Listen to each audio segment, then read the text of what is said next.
Again, I realized this is not him talking. This is God who is talking. Favor. Yes. This is God. You know, we need to identify when it is God who is communicating. And God does not come in, you know, people expect to come in white, like an angel. And God uses Hildah. God uses Carol. God uses a child. God uses people. Yes. So for me, I've seen, when I keep saying, and I know I'll keep repeating that, through my journey, and especially through the battle of cancer, I have tasted, I have touched, I have seen, and I have heard God. He's not a God that I used to read about. Preach. He's a God who I have met who is so awesome. He has allowed me to see him. He has allowed me to touch him, to feel him, to taste him. Like Job, I say, I have tasted and I know that God is good. Yes. I'm preaching. Yeah, preach. And that is why you're seated here today.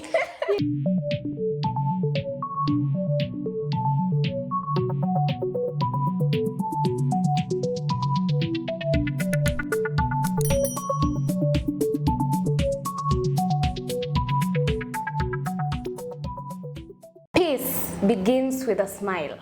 Cultivate the habit of being grateful for every little thing that you have.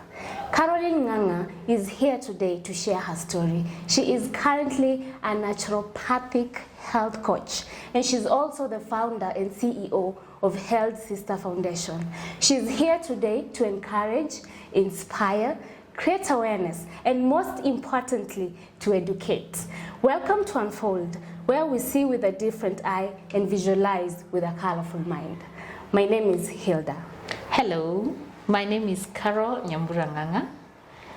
I wear so many different hats. I don't know which one to start with, but I'll say that I am a mother. I am by training a socioeconomist. I am a social entrepreneur, a social developer. I am trained ethnobotanist. I am also a trained naturopathic health coach. I wear so many different hats because I run a non-profit called Health Sister Foundation. I run a consultancy firm called Rejuvenating Nature's Beam. I am a co-director at Impact Botanicals, where we provide natural, healthy, organic products. I'm also a resident health coach at Pure Well Organics, a well of healing that brings forth nature's beauty and therapy through smoothies, juices, and salads. Up and above that, through my work, God has blessed me and lifted me up in different ways. He has allowed me to be awarded quite a number of awards. I'm Top 40 Under 40, 2017, Timeless Woman of Wonder. I'm a Red Chili Social Change Maker. I'm EcoBank, African Women Inspiring Change, and many other awards. I sit in different boards in terms of giving back to society. And so, yeah, like I said, God has allowed me to have so many hats. And in a nutshell, that is who Carol is. So Carolyne. Yes. I've watched you and listened to you introducing yourself, and oh my God, I was just like, wait a minute, you're doing so much. Yep. So much, and I believe you're working in your purpose. Yes. And the reason you're seated here today is because you want to encourage someone, inspire, and in the process, educate. True. So, before you became who you are today, yes, there is a story, and there's a part that has caught my attention where you're saying you're a naturopathic health coach. Yes. Please, I know someone is viewing right now and they don't even understand what that is. Yes. Kindly explain. And I love the way you are saying it very carefully before you mention it. Exactly. Yes, naturopathic health coach. As a naturopathic health coach, first of all, a health coach, I know, let me try using what people would know, then go to the unknown. So a health coach is generally like the way you get a coach, a life coach, a gym trainer with a specific area of, of your life that you would want to be coached through. So a naturopathic health coach uses nature to either prevent or manage diseases or to achieve a certain goal that is health related. And as a naturopathic health coach, I look at the body, the mind, and the soul and see what do you have access to and what can we work with to make your life healthier, simpler, and in the most natural ways. So naturopathic health coach works hand in hand with other specialists, but the most defining is that we minimize completely the use of chemicals. Yes. So there is a story behind all that. Yes. And you're a cancer survivor. Yes, I am. And I'm so proud of you because you have embraced the fact that you fought that fight and you're here today. Yes. So let's talk about the day you received news that this has happened to you. Interesting. This is one of the, the way, when you were introducing me, you said, I am walking my purpose, which is very true. I told you, I am very passionate about who I am today. And before you forget to find your purpose, you really have to walk through a journey. Yes. One of the prayers that I used to make growing up is that, please God, please never allow me to have cancer. Because it's so scary. But I was making a very stupid prayer because I was praying out of ignorance. You know why I was praying that I don't get cancer, that my hair doesn't fall, and then I die. Those are the only two things I knew about cancer.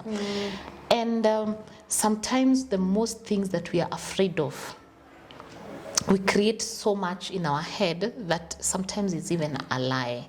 So you can imagine when I was diagnosed with cancer, which was in 2013 is when I got the results. You can imagine the kind of trauma that I went through. Now, to take you back is I was a young girl, beautiful like you are, and very enthusiastic, I'm ready to begin life. It was in the month of December 2012 when I was just going to do my routine screening.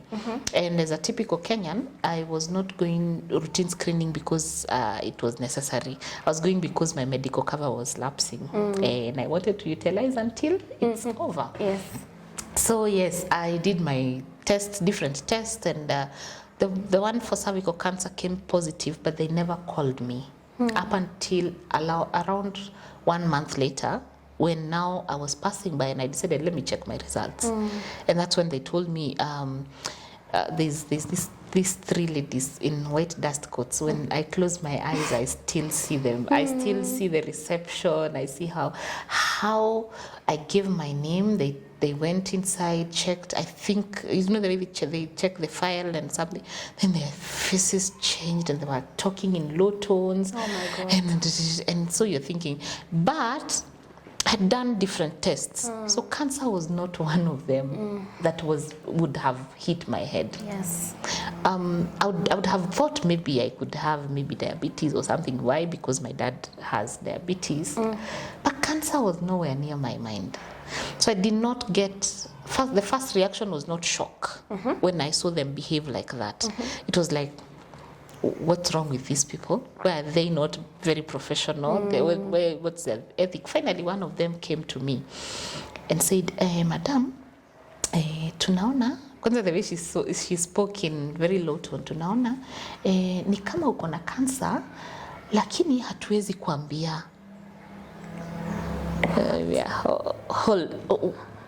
What did you just say? Tumeona, ni sawa tu daktari tu ndiye anaweza kuambia. Nikamwambia, ako wapi daktari? Hapana, daktari ameenda anakujanga Tuesday. So I was like, Jesus Christ. You have to wait till What did you just say? This. And the way it was broken, the news was broken to me, it was so inhumane. Yes. So of course I just got angry, told her, can you please give me my results? Took it, put it in an envelope, left, went wherever I was going. And I didn't think about it because those are some of the things you never ever want to think about. Yes. I think 2 days later is when I decided, let me Google. Hey, never Google.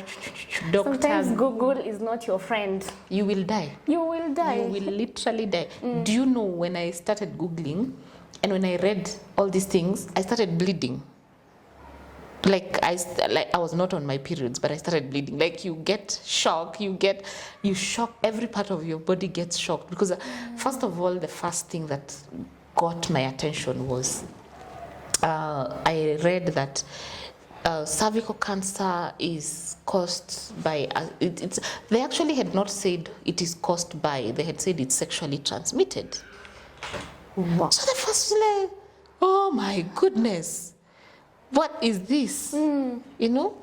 So that was the first thing that I learned. Then HPV, I came to learn about it far much later. So I was so angry at everyone, at myself, and I was wondering, you know, that is when you start doing your hesabu and thinking, it could be my boyfriend, eh? So, you know, by that time you are judging yourself and you're even judging other people. And then when you're walking, everyone is looking at you and you're thinking, guy, they know my secret. I had never interacted with cancer. As far, like the closest I had come to cancer was watching on TV or listening on radio that someone had cancer. And most of the time it's always someone has cancer, yes, they're dead. They're dead. Yeah. So that is the closest I had come to cancer. I had never seen a cancer patient. I had never seen one because I didn't know anyone who had it. So you can imagine how confusing it was for me to try and find solutions that you don't even know what you are looking for. So took the list of doctors, called whoever was available, did second opinion, third opinion, fourth opinion, fifth opinion. The doctor who treated me finally was the fifth opinion. In between those opinions, I'm telling you, the psychological trauma that you go through. And because I've been known to be very strong and I had convinced myself I'm strong, I was doing this by myself. I only engaged my brother, maybe I think the second or the third appointment to the doctor, and I told him, I've been told I could be having cervical cancer. So you hang in there, but don't tell anyone. But you support me where you can. So he really supported me.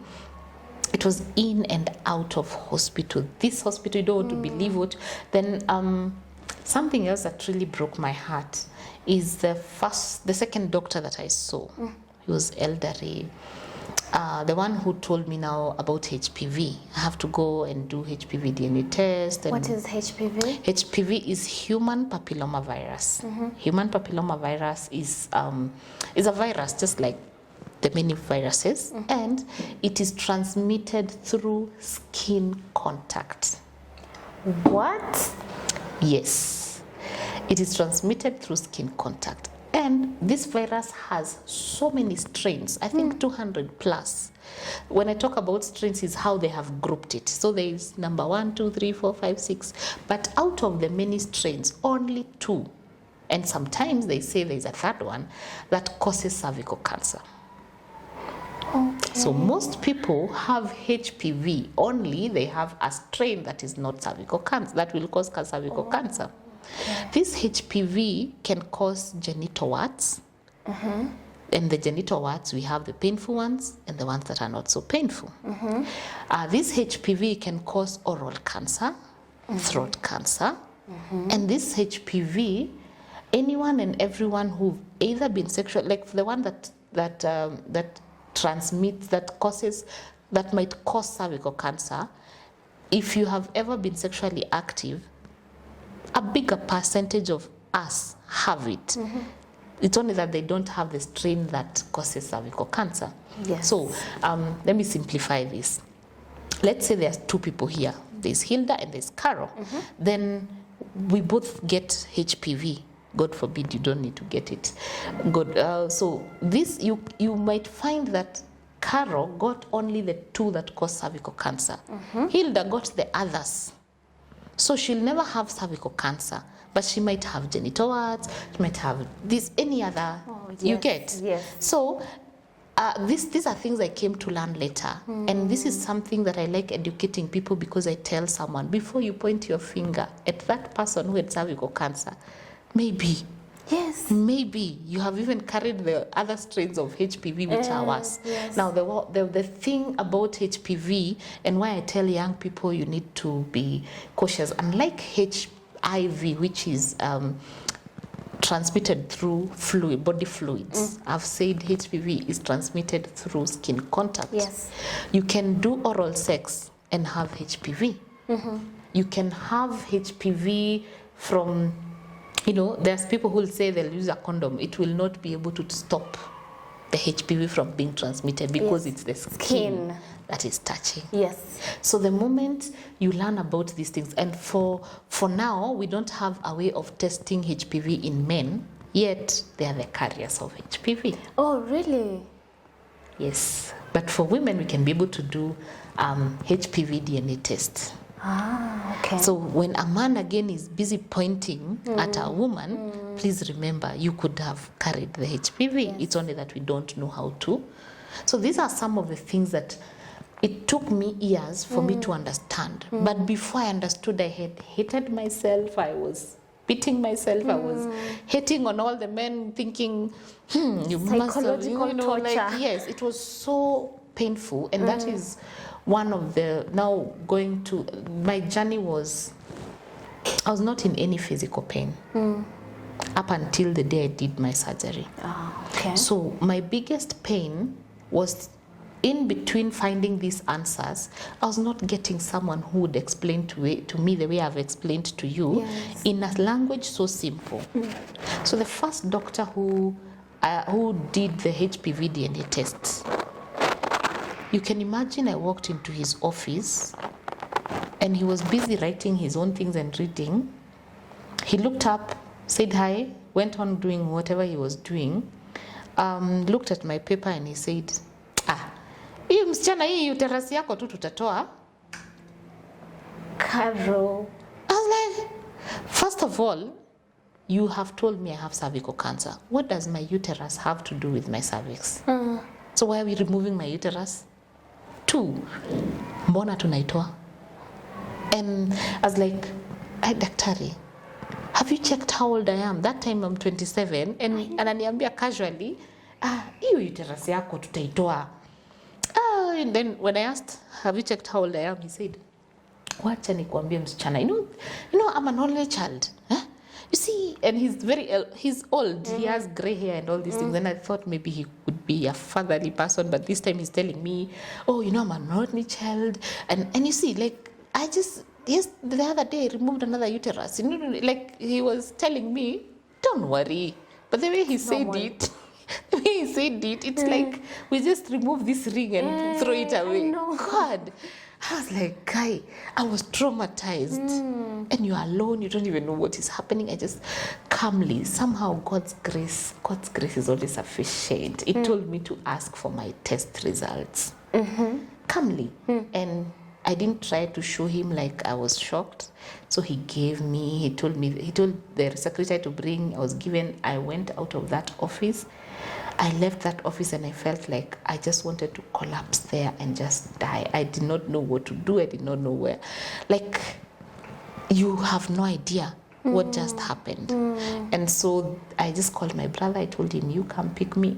And I could not even tell him where I am. I didn't know where I was. That day, my world came crashing. I can imagine. But now this doctor, the elderly doctor, did not tell me anything to do with cancer. No. He told me we are removing because actually there's something else that he did. Oh my God. He asked me, do you ever want to get another child? And I said, yes. He said, you do this then. You go get pregnant. But you see the baby you will give birth to, it will be sick. Yani, that is why. So in short, he has told you, you go. And I was like, okay, sawa. So I was like, my life has come down crashing. So he told me we are removing this uterus because you have HPV. He never really connected. I never connected. No one, at that time, no one really made me understand why how HPV was related to the cervical cancer. So I went home and started shopping for another doctor. Got another one who again was very mean with information. Like, he did not take me through the process. Before we leave now this office, I want to give you the image of how my day crashed. Before now I asked for my results, the doctor had told me, he had picked his diary and he started writing, he wants to book me for theater, and I was to deposit, I think, 800,000. And he's not even explaining to you anything. Just like, insurance or cash. And you're thinking, how inhumane can someone be? How casual can this be treated?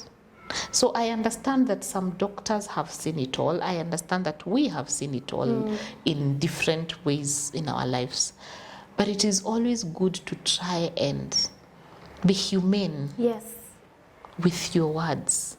Because you never know, maybe those are the words that someone was waiting to find the peace, the kindness, the love that they were looking for. Maybe your words will heal that person. True. Yes.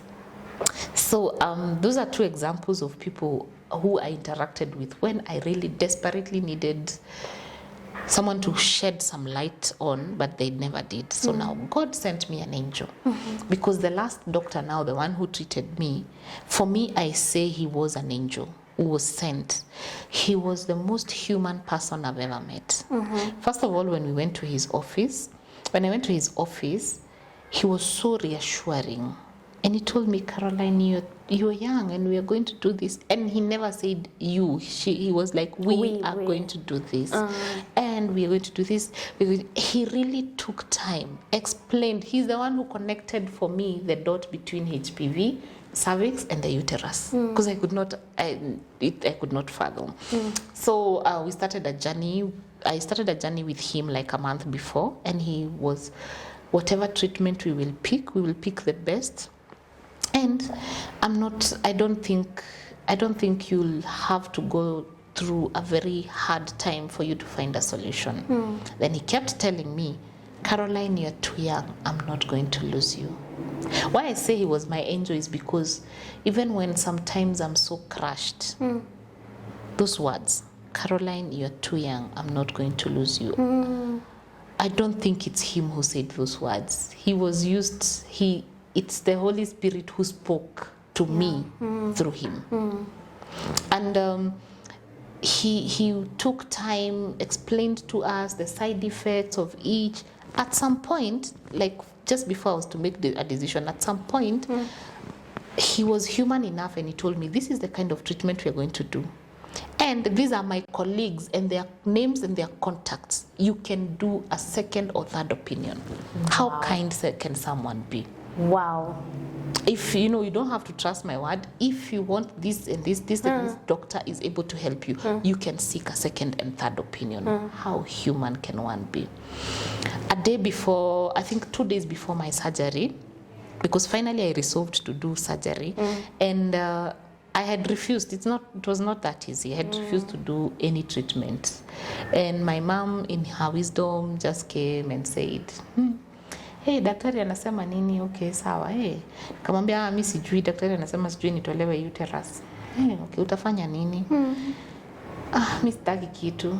And in calmly she just said, haya sawa basi wewe utakufa tu, ache mtoto, ni sawa tutamlea. And that is how mothers communicate, and you just know, sawa, I'll have to choose a treatment, because I was like, I'm not going to lose my hair. I thought chemotherapy, you must lose your hair.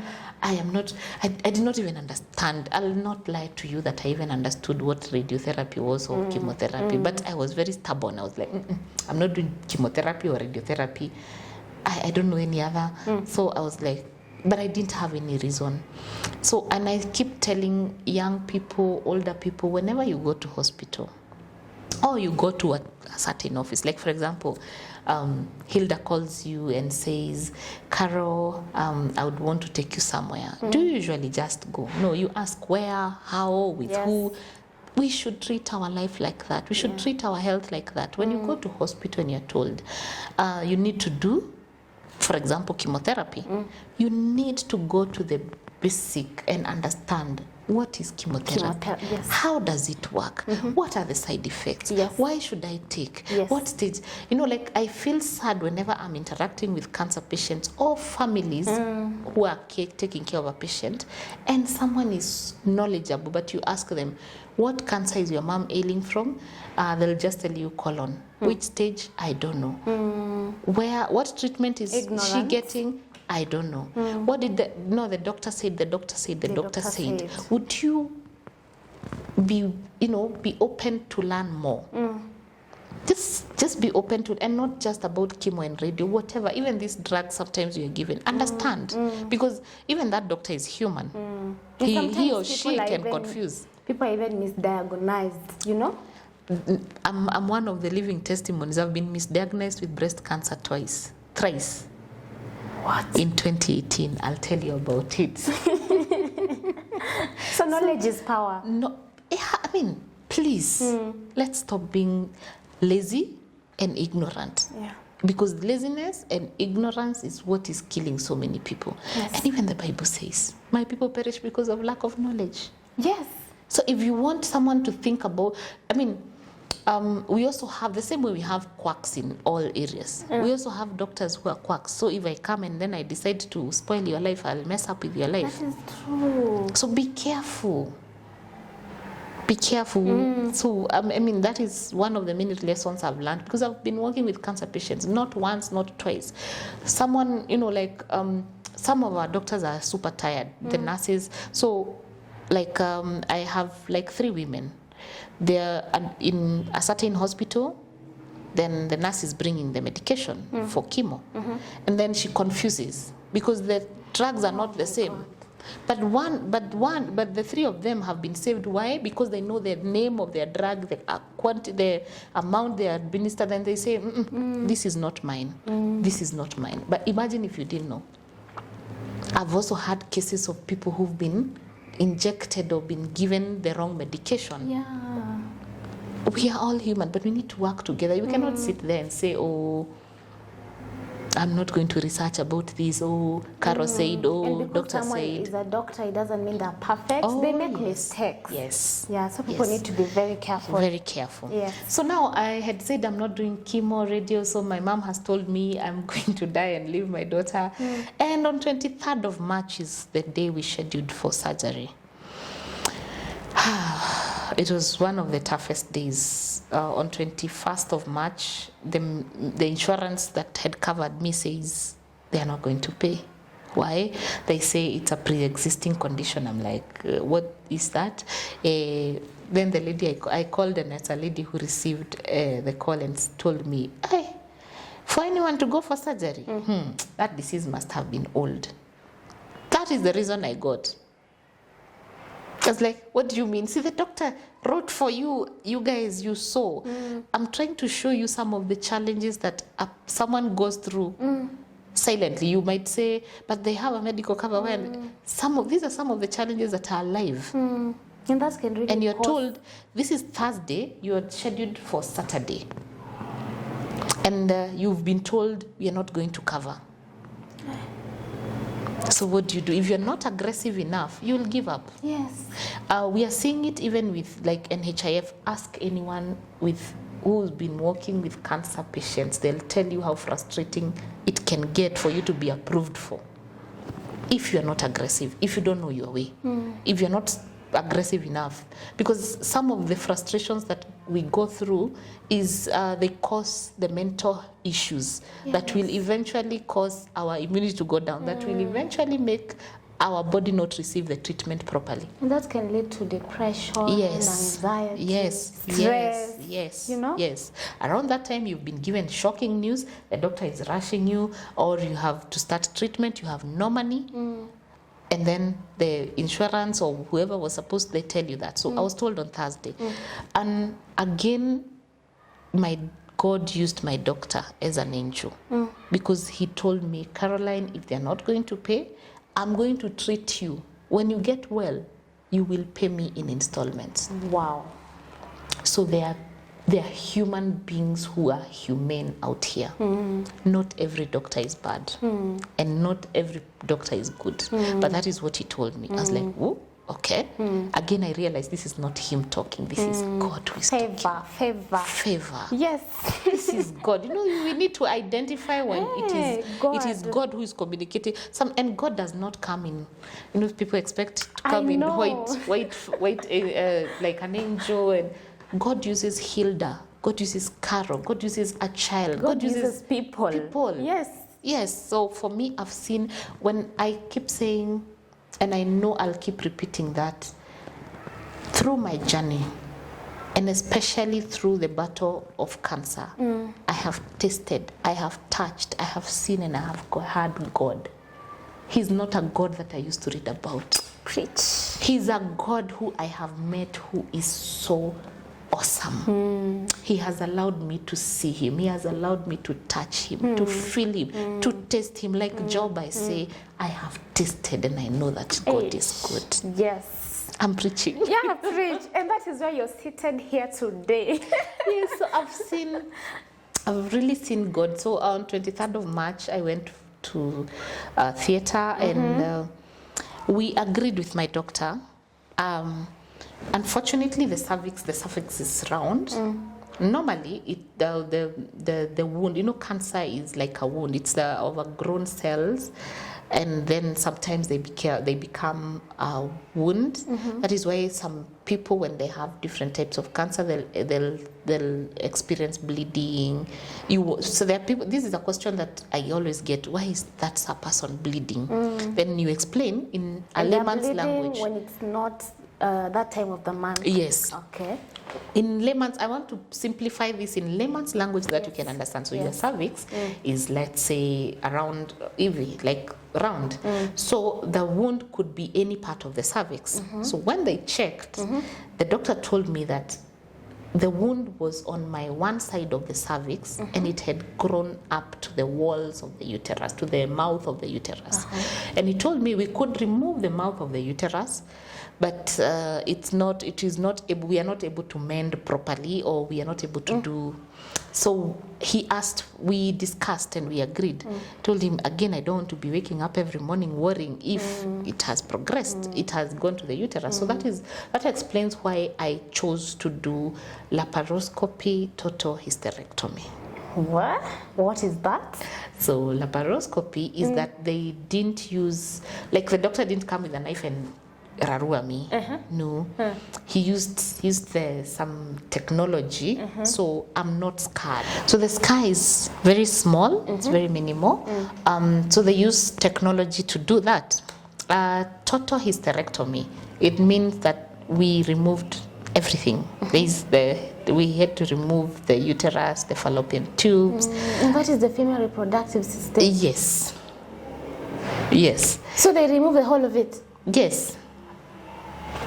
Because I didn't want to wake up the next day or the next week or the next month worrying.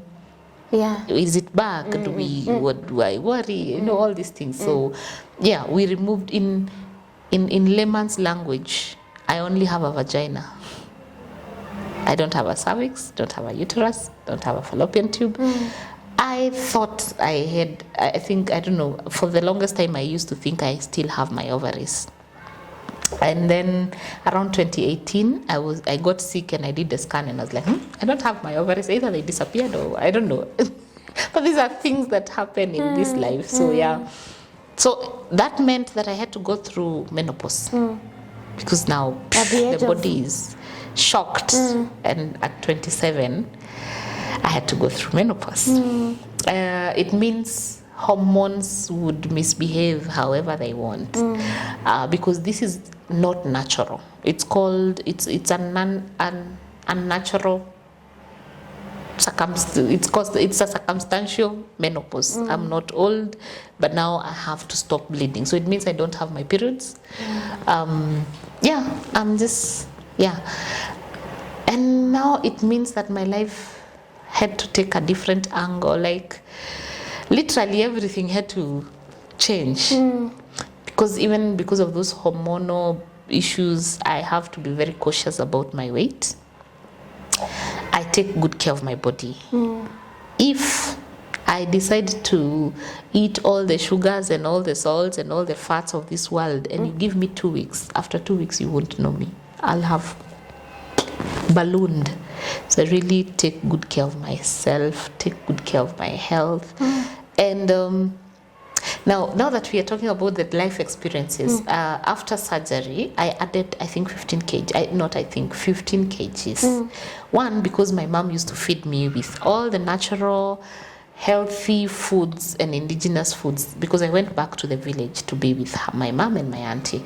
And so my mom, as a traditional African woman, she believes when someone is sick, you have to be fed, which is okay. But we be careful what we are feeding this patient. Yes. The lesson I've seen in my line of work, the 7 years, is because of that African traditional mindset that a patient must sleep and must be fed, the patients are being fed the wrong things that are weakening the immune system more. The patient is when the patient is always asleep, then you are not even the movement. Usually the movement also boosts the immunity, boosts the mental health and all these things. So these are some of the things that I keep in my line of work, I keep correcting. So when I do home visits, because I do home care, home visits, I'll come and find a patient and they'll tell me she's in pain. I'll tell them, please, I know she's in pain, but let us walk. Let us take that walk. We take walk the first time, the second, the third time, he or she will be able to move. But that African culture of the patient should be sleeping, that when you are sleeping there, you focus so much on your pain. Yeah. So you torture your mental state. What the patient is feeding on, it's a whole long chapter that I'm not able to talk about now. But I'll tell you that one of the other challenges that I faced, and which I have seen other cancer patients face, is that when you get to hospital, you are diagnosed. These days they try, maybe they get you a counselor or someone to help you fathom whatever is happening, but it's still not sufficient, and we can do much better. We can do better.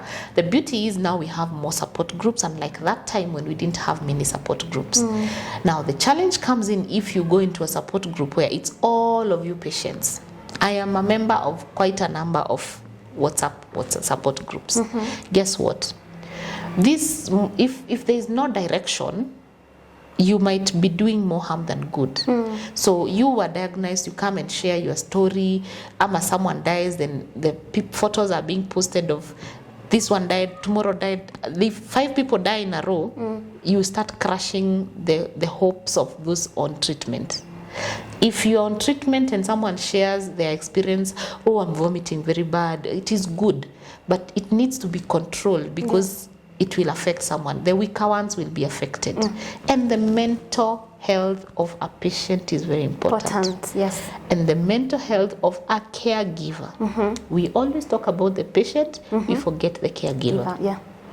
Yet the caregiver the patient is going through the physical pain, yes, but the caregiver is going through, I don't want to quantify the amount of pain or compare both of them. We cannot. We cannot in any way compare those two pains. Each pain is very unique. A caregiver is thinking about, where will I get the money to take this patient to hospital? Yes. How do I help my patient, because he or she is in so much pain and there is nothing much I can do? How do I take care of this patient? How do I still balance my life? Because life is unforgiving sometimes. Yes. If you're a caregiver, your life does not stop. If you're working, you still work. If your children are dependent on you, they will still come and ask for food. So for a caregiver, we need to be, and you see, if the caregiver does not have the right environment, the mindset and all these things, if he or she is not taken care of mentally, he will transfer the energy to the patient. Yes. Or he or she will consume the patient's energy. That is why we need to be cautious about the psychological aspect of how we handle this disease. Yes. Not just cancer, but even these other non-communicable diseases, or even, something like even COVID-19. As a family, as a caregiver, and caregiver is not just one person. There are so many different caregivers. we need to also have time and space to be able to address the caregiver's source of hope, source of encouragement, source of strength. And now that is where I come in, and that is why I started Held Sister Foundation. Yes. So Held is hold every lady who is in distress. So why I started this foundation is when I was going through this journey, I was in psychological pain, emotional torture, because I'm not understanding what is happening. When I tried counseling, when I was taken for counseling, I was taken to a psychologist, but no one was speaking a language I could understand. Yes. I wanted, and I've seen it ever since I started this. When you're diagnosed, one of the reactions of most people is say, show me someone who survived.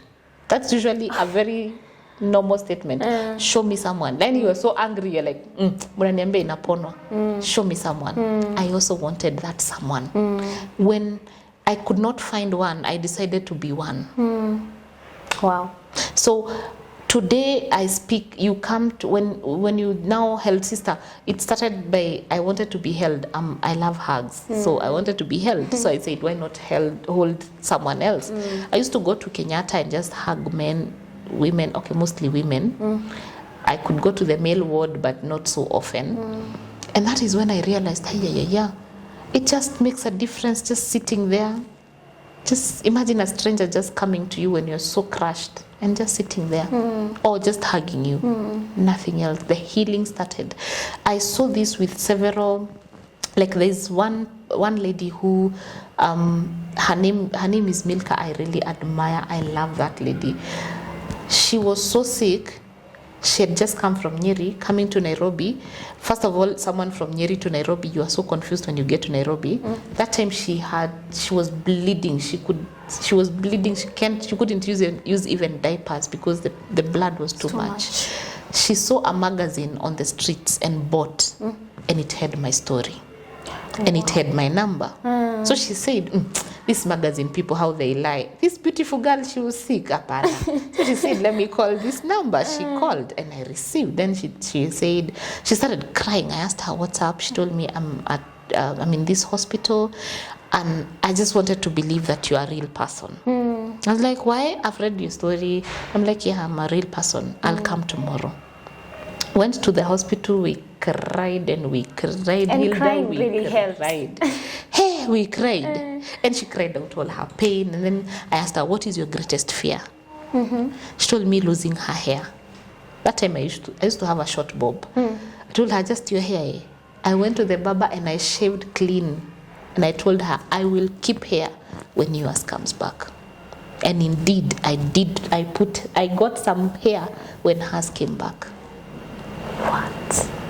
That lady today, it's 6 years. We are good friends. And I remember she told me, Carol, if you fought, I will fight. Yeah. Less than 5 months down the line, she was cleared. From the day she read my story, from the day she met me, she was touching me like, okay, you are human, you are real. I'm going to fight, I'm going to do this.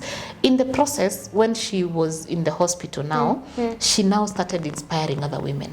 I want to show you the ripple effect of when you encourage someone, they encourage someone. We ended up having a whole group of us. So we used to go and we sit at Kenyatta and we laugh. We are in so much pain. So when one of us is in pain, we would call each other. So then we used to have a code word. So we like, Hildah, mimi nataka kukutuma. Uambie shetani. Hey, mimi sikufi. And we thank God because out of the like 10, 15 women that we were, we lost only 2. And that was far much years later. But our source of inspiration our source of motivation was being there for each other.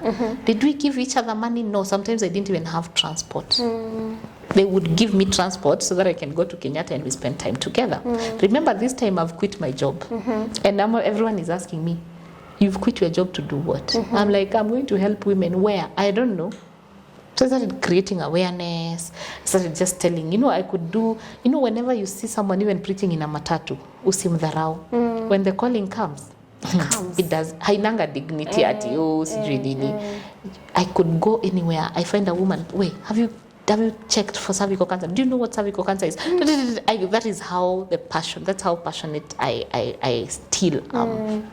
So when as I progressed with Health Sister, it wasn't easy. Hey, yeah. There are a number of times that my house has been locked because I haven't paid.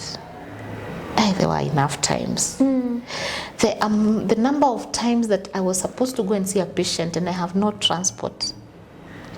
Guess what that did to me? It solidified my faith in God. Wow. I learned a God who pays bills. Hilda, I'm telling you, before God, I have had strangers pay my bills, rent, school, give me money, and they've never, to date, I don't know who they are. I have had someone say, I don't know, something told me to give you money. So when I'm saying that God, I've seen him, I've tested him, I know what kind of a God I'm talking about. Yes. I served him. He has been serving me. Wow. He has not at any one powerful. point dropped me. So I am talking about a God who has, he was prepared. Whatever God allows to come into your life is not to crush you. There's a reason. Sometimes it's only that we are in so much pain, we don't see what he's doing. Yes. When my house has been locked and I'm in so much pain and I cry to him and I'm like, you God, I'm serving you, and then you're not giving me the money. Then he sends a stranger. That's when you're like, oh, you are such a powerful God. You are. But if you don't focus, you'll say, oh, I have cancer. God hates me. Why did God even allow it in the first I place? asked these questions. Why me? Hey, I asked these questions like, dude, you're not serious. Why me? I am a young girl. I had a plan. At that moment, it's not making sense. The way you have plans, I want to get married and I want to have 7 children. But kumbe God had a different, because today I look back and I wonder, if I had not gone through it, who or where would I be? Yes. Because out of that, I have grown. Out of that, I have known pure love. Yes. I've seen pure love. I've seen kindness. God, I've seen kind people, but I've also seen very mean people. I've seen a God who can glorify you in ways you never expected. At the same time, humble you. Yes. Then he humble you to a point where you're like, yes, sir. Yes, sir. But he's an amazing God who I always talk about. So now, Health Sister, I started to do creating awareness. Then I asked myself, okay, fine, I've created awareness. Then what? I've come to you, I've told you go for screening. Actually, God allowed these things to just keep unfolding. I used to tell women, go for screening. Then they ask me where. I started by sending them to the public hospitals. That around that time in 2013, 2014, the government was saying, oh yeah, we have now, we have bought the equipment and you can go to our hospitals and get screened. Every time they go, they are turned back.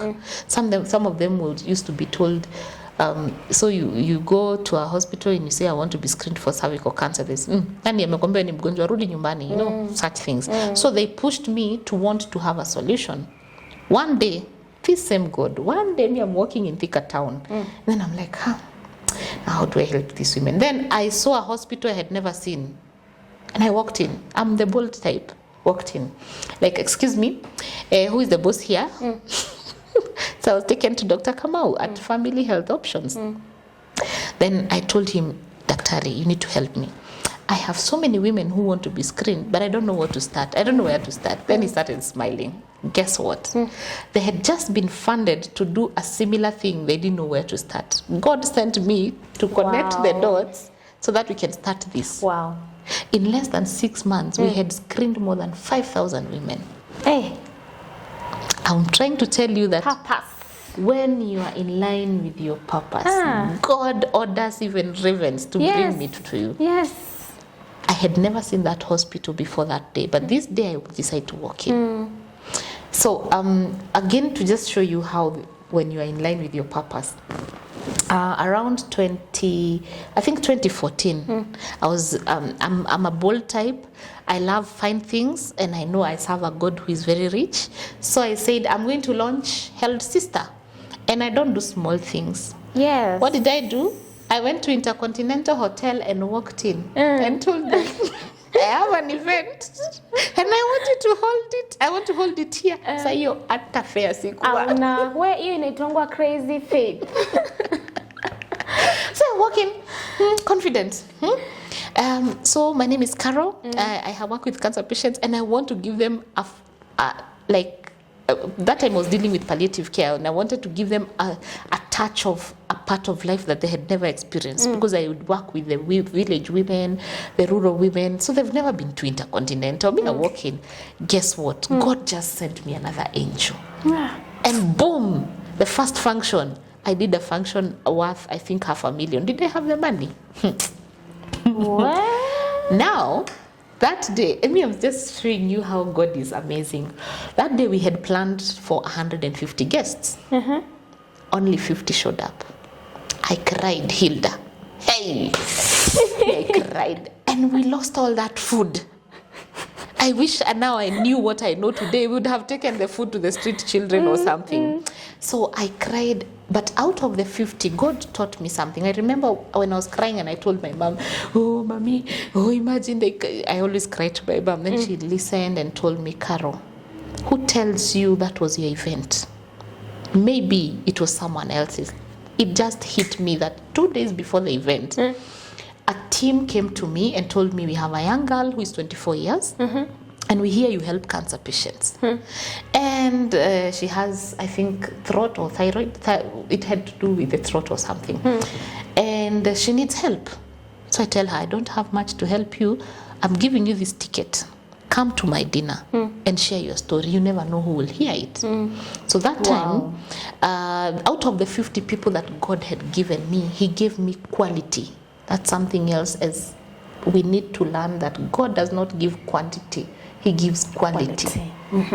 So He gave me, out of the 50, there was someone from the judiciary, like there was a minister, a senator, there was the senior oncologist at Nairobi Hospital that time, Dr. Gladwell Carey. Like, there were quality people. When this girl shared her story, before the next person who rose to talk, Naisula Lesuda, she was one of my guests. She said, we are going to fundraise and pay for this. Guess what? The next person who stood to talk was Dr. Gladwell Carey, the senior oncologist, Nairobi Hospital. She said, don't need to fundraise. I will mobilize all the doctors. We will treat her at no cost. So this girl, then the senator said, okay, fine, then we'll give her transport. That is how her life was saved. That was why God was not planning that event for me. Yes. The day we learn to be selfless, the day we learn to allow God to use us, other people's lives will be changed. Yes. It was painful for me. Yes. But God provided the money, God provided everything for the sake. Yani, God can make everything and everyone to come to a standstill to save a life. Yes. Wow. I know, I'm also like, it has also touched, like wow. So when you're in line with your purpose, God will always lead you. And so because I was in line, He also pushed me to want to help patients when they are going through this treatment. Each time I visit a patient, they're on chemo, I'm a radio, and they're still going down. So I asked, what are they eating? Also, I used to go and visit the women in the rural society. There's no food. Sometimes we have to fundraise to get them food. And I was like, what did my mom feed me? What is this that my mom fed me? Someone calls me from a hospital and says, I have low blood count. I call my mom, Mommy, is this mama? She has no blood count. Okay. And anipatia my vegetables. I take 2-3 days, the blood is back. So I was like, my mom knows something. Yes. And I started my research. She could tell me stuff in Kikuyu, and I go learn, do my research, and realize, this one has this medicinal value. It made me interested in other older generation men and women from different tribes. And that was the genesis of me being an ethnobotanist. out of curiosity. Then in the process, I searched to understand what course can I study. And I knew I didn't want to be a nutritionist. I needed to give a solution and an African, locally available indigenous foods. So an ethnobotanist just simply studies the different ethnic groups. What are the resources that they have that we can use to prevent and manage diseases? So I now understand plants. Plants speak to me, literally. I love plants. Nature. So I progressed and I was like, every time I give a cancer patient this, their blood goes up, their immunity is up. And I'm like, this is God's wisdom. God. This is God's wisdom. Yes. So now the naturopathic health coach was born because I helped, through God's grace, so many cancer patients, their family members and their friends started asking about diabetes, hypertension, these other conditions. At the same time, I said I had added weight. I posted a photo on Facebook after my one. I told you I don't do small things. So 2017, I host another event at Kempinski. And then I was in a dress. I post on Facebook and someone says, you have 3 stomachs, can you lose one? What? Body shaming. They have no idea the struggles I have to go through, you know? But then I was like, I need to work on my body. So I started eating, exercising, nini. And boom, 3 months later, my tummy was gone. So I was like, there must be a secret. So 2-3 people asked me about it, and I was like, come I teach you. Then their weight changed. And people started depending on me for information. It became serious. Now, I had never done it as a business, and up until 2 years ago, when I was like, hi, God is now calling me to make money. Yes, it's time to make money. It's time to make money. And that is how Rejuvenating Nature's Beam was born. So I'm a consultant and a health coach through Rejuvenating Nature's Beam and Pure Well Organics. I also now interacted with people who have the like minds, who will be able to provide these products, because again, I told you I'm a solution provider. You don't come to me, I tell you to go and eat something and you cannot access it. So, and if I send you away, you'll go and get the low quality. If there's anything I told you, I do not compromise on quality. My God is a quality God. Yes. And that is on period. On period. So with time, I've been documenting these things and I've been writing as much as I can. And then, of course, when you have a purpose, we have things that keep obstacles. One of my greatest obstacles has been fear. Fear of, am I good enough? Fear of, will I make it? Finally, this year, I decided to do a book. My first book. It's called Glass of Life. The book is called Glass of Life. Yes. And I can see there is a beautiful glass here with some other fruits. Is it a smoothie?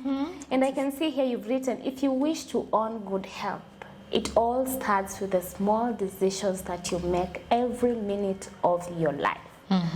Powerful. Yes. Hey, ebu tuambie ni nini ilikuinspire? Well, you know now that actually this book is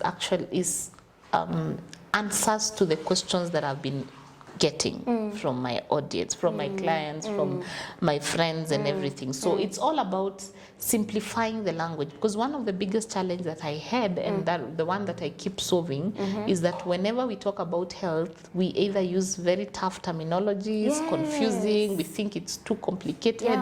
So my work and my calling is to simplify it. Make it easier. Just make it easy.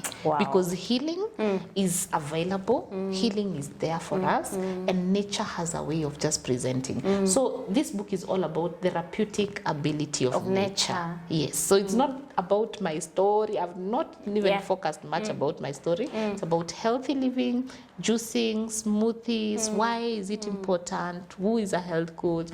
I want to lose weight, what do I do? It's all here.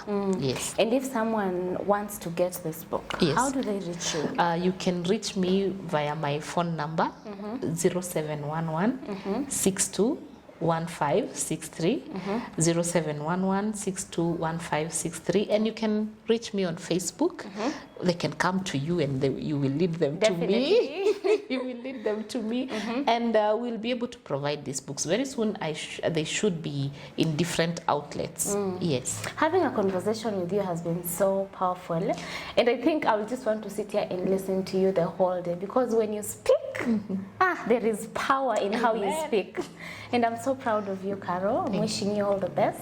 Continue working in your purpose, because I know greater things are coming your way. And I know someone who has watched this video. There's that one person who feels encouraged, but there's still that one person who still wants to hear you talk to them. Okay. So I want you to give your final word, encourage someone, and remind them that it is possible. Okay. Okay. Thank you, Hilda. You could be watching us and you're thinking, wow, Caro has it all. No, she doesn't. There are days I wake up and I just want to crash. Then there are days that I wake up and I choose to live. I would want to encourage you to choose. Choose to be kind. Choose to love. Choose to be grateful. Choose. Make a choice.